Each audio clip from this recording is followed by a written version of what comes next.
Leo nitakufundisha tena makosa ambayo yanakufanya wewe usilipwe TikTok kwa mwaka huu 2026.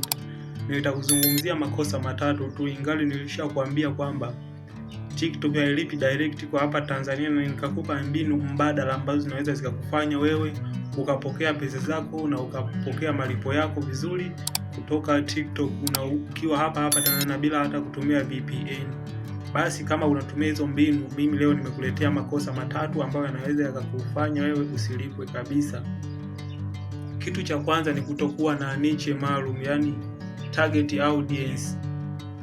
Mfano, kwenye hapa niche unakuwa na posti maudhui mbalimbali. Leo una posti biashara, kesho una posti michezo, kesho una posti taarifa ya habari, kesho kutu una posti comedy.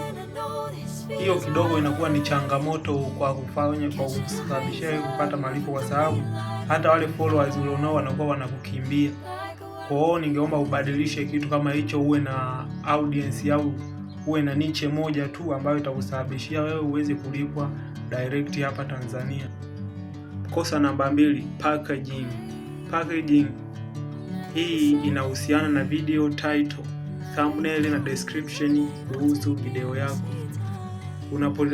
Usizanishie kwamba thumbnail inakuwa ipo kwa YouTube tu, hata kwa TikTok pia huwa kuna thumbnail. Mtu anapokuja kuview channel yako au account yako, basi zile inaangalia zinakuwa zinamvutia kule, anapokutana na zile picha zako kule zinakuwa zinamvutia ili aweze kuibonyeza na kuitazama.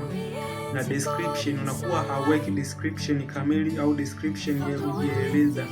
Kwa mfano video yako ni comedy, lakini wewe haujaandika kwamba ni funny au comedy, au hujaandika chochote, umeandika tu kwamba labda umeweka tu hata hashtag. Hilo ni kosa ambalo linaweza likakufanya wewe usipokee pesa vizuri na usipokee kabisa malipo yako, hata kama unatumia ule mfumo nilokuambia, usipokee hiyo pesa kutoka TikTok. Kosa la tatu na la mwisho ni plani.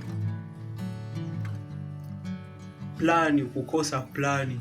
Unakuwa una audience yako safi, unakuwa unatengeneza video zako safi, lakini unakuwa hauna plani, hauna mpango kazi, hausambazi clips za hizo video zako katika group ama vitu vingine mbalimbali. Hiyo inaweza kukuletea wewe changamoto pia. Na nikushukuru tu kwa kufuatilia, kwa kuendelea kuambatana na mimi.